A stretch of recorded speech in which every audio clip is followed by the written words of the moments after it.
What's up guys, my name is Ace, and welcome back to another gun guide. This is the series where I go into great detail with all of the stats as well as some excellent attachment combinations for every gun in Modern Warfare 3. And in today's episode, we're going to be covering the brand new sniper rifle. This is the MORS. And starting it off as always with sniper rifles, let's have a look at our one-shot kill potentials and ranges.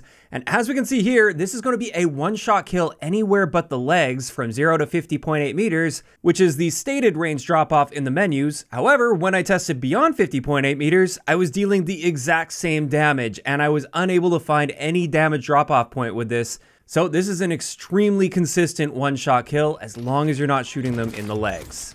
As for our rate of fire, the value that's shared in the advanced stats, just like the bolt-action sniper rifles, it's completely inaccurate. Our actual rate of fire in-game is 53 rounds per minute. However, since we rechamber each round individually, we don't have a magazine, our rechamber time is actually the same as our reload time. And therefore, mag holster, as well as the gunner vest and the new gunslinger vest, assuming you pick up a MORS with that one, this technically improves our rate of fire up to 58 rounds per minute, if we're not using any of the bolt attachments, which is pretty great actually for a one-shot kill weapon, especially with such a consistent one-shot kill weapon. Now on top of this, we do have bolt attachments that will affect our rate of fire. So with the heavy bolt, this will reduce our rate of fire down to 48 rounds per minute, but if you combine that with mag holster, we bring that back up to 54 rounds per minute.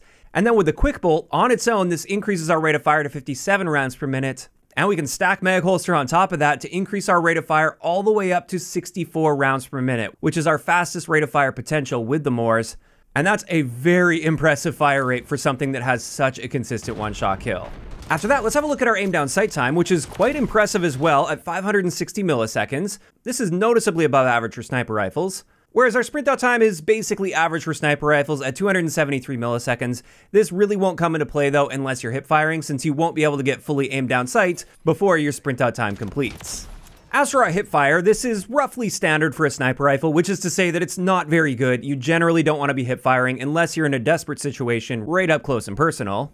Then when it comes to our reload add time, like I said, this gun's reload time is equal to its rechamber time, which is 1.14 seconds. And that's actually a big upside with the MORS as well. You don't have to time reloads or anything before you make a push, because effectively speaking, your reserve ammo is like your magazine capacity. Then when it comes to our swap speed, this is just 1.5 seconds, which is quite good for a sniper rifle. And then let's have a look at our bullet velocity, which is also amazing for a sniper rifle at 960 meters per second. And this means on any of the 6v6 maps in the game, this is almost always just gonna feel like a hit scan weapon. So far the MORS is looking really good, arguably a little bit too good. However, one big downside with this is its mobility stats.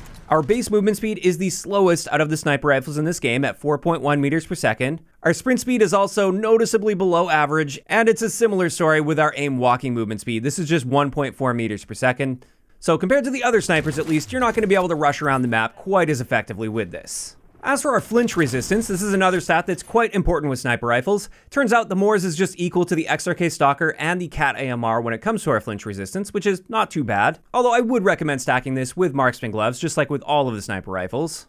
And then finally, for the base stats of this gun, I did want to take a look at the default sniper optic compared to the other snipers in the game, and as we can see, it's actually quite unique. It's sort of a middle ground between the longbow and KV inhibitor and the XRK Stalker and Cat AMR when it comes to that zoom level, and I actually quite like the default scope on this. And it's also worth mentioning, the MORS came with its own unique sight for close quarter situations, which you can now put on any of the other sniper rifles as well, and this is what that looks like. So there we go, that's all the base stats of the MORS without any attachments on it. Although I just remembered there's one last little quirk that I wanted to mention with the MORS, and this is the fact that you can't stay aimed down sight or mounted with this while also rechambering around. Every time you fire, you have to come out of aiming down sight in order to get that next round rechambered before you can aim down sight again.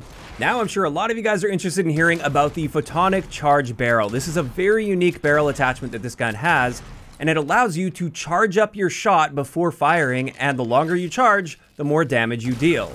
Now with this barrel, it appears it'll take you exactly 1 second to fully charge up that shot, and you do this by holding down the fire button, and it will fire when you release that button. And as far as I can tell, the damage appears to scale linearly as you continue to charge. So if you just press the trigger really quickly, you're only going to be dealing 98 damage to the torso, which means it's no longer a one-shot kill if you just tap fire with it. However, if you fully charge that shot, it's now going to deal 198 damage to the torso.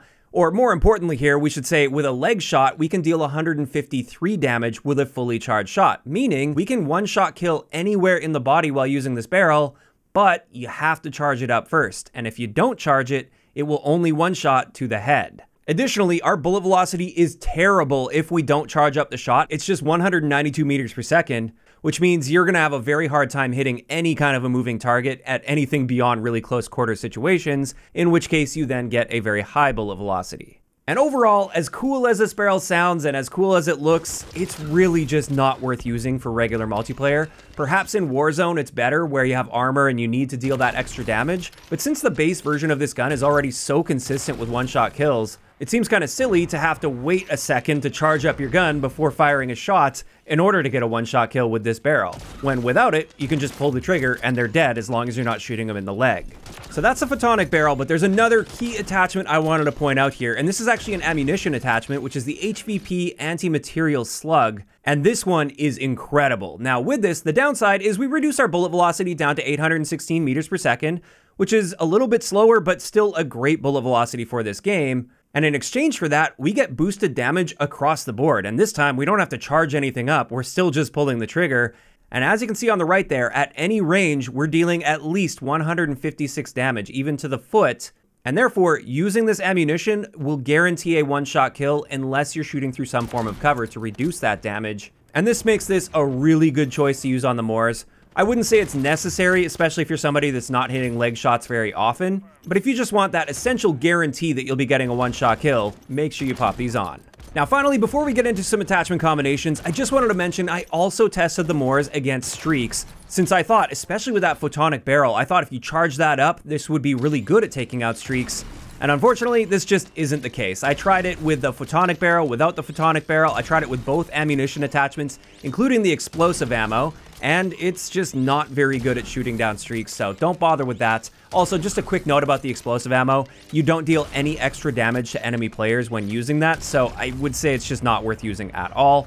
And with all of that out of the way, we can finally get into some excellent attachment combinations with the MORS. And the first one I'm going to share is my all-around build. So with this one, we're using the Downfall Light Barrel, the Icarus Light Stock, the Quick Bolt, the CNTR6 Rear Grip, and then finally that HVP Anti-Material Ammo. And with this particular setup, our rate of fire is 57 rounds per minute, although we can bump that up to 64 rounds per minute if we use mag holster or the gunner vest. Our aim down sight time is also quite solid for a sniper in this game at 475 milliseconds. Our sprint out time is improved a little bit, but still doesn't really matter unless we're hip firing. Our flinch resistance is actually improved slightly, so that's really nice with this sniper rifle to cut that down a bit, especially when you combine that with marksman gloves.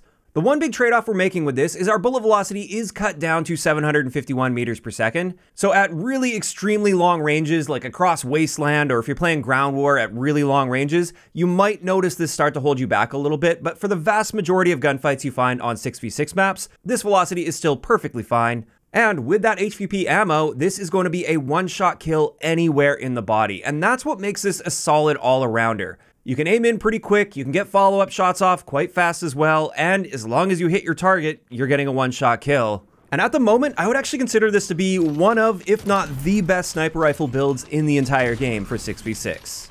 In saying that though, sometimes I want to get a bit more aggressive, so let's get into the second build. This is my quick build with the MORS, and with this one, we're again using that Downfall Light Barrel. This time we're using the SL Razorhawk laser, which previously I never used, because this not only has a visible laser, but also a visible flashlight. However, after the Season 3 update, this laser and flashlight will only appear when you aim down sight, and with a build like this, we're mainly going to be sort of quick-scoping. We're not going to be pre-aiming lanes too often with it, and therefore the benefits for it in this case outweigh the downsides in my opinion. With this, we're also going to use that new MORS dot sight, which is a very low zoom optic, kind of similar to the Mark III reflector, honestly. And then just like with the previous build, we're going to be using the Icarus Light Stock and the Quick Bolt Bolt. So we've got the same rate of fire as the previous build, which is as good as you're going to get with the MORS. Our aim down sight speed is very, very fast for a one-shot kill sniper rifle at 389 milliseconds.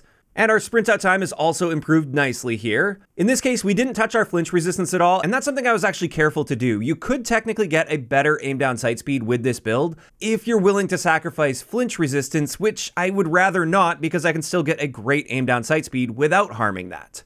And then finally, our bullet velocity is reduced slightly from the base, but not as bad as the previous build. And with a build like this, we're using it generally in close to mid-range engagements, so you should never notice that bullet velocity being a problem. So that's a fun build if you're playing more so on the close quarters maps and just want to be as aggressive as possible. What about the opposite end of the spectrum? Let's get into my long range build now with the MORS. And with this one, we're using the Ton Heavy Barrel, the SZ 1 milliwatt PEC laser to help with aiming stability without having a visible laser. We're once again using that Icarus light stock.